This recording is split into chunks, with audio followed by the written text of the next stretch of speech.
Hi అండి, AK4 multi ఛానల్కి స్వాగతం. ఇప్పుడు మనం భాషలు అక్షరాల సంఖ్యని గురించి తెలుసుకుందాము. తమిళం 247 అక్షరాలు, నేపాలీ 64 అక్షరాలు, తెలుగు 56 అక్షరాలు, సంస్కృతం 52 అక్షరాలు, హిందీ 49 అక్షరాలు, ఉర్దూ 36 అక్షరాలు, రష్యన్ 33 అక్షరాలు, అరబ్బీ 28 అక్షరాలు, ఇంగ్లీష్ 26 అక్షరాలు, ఫ్రెంచి 26 అక్షరాలు, లాటిన్ 22 అక్షరాలు, ఇటాలియన్ 20 అక్షరాలు.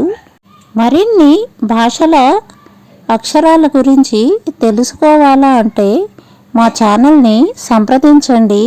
ఇవన్నీ మీకు నచ్చితే లైక్ చేయండి, షేర్ చేయండి, సబ్స్క్రైబ్ చేయండి. థ్యాంక్ యూ అండి.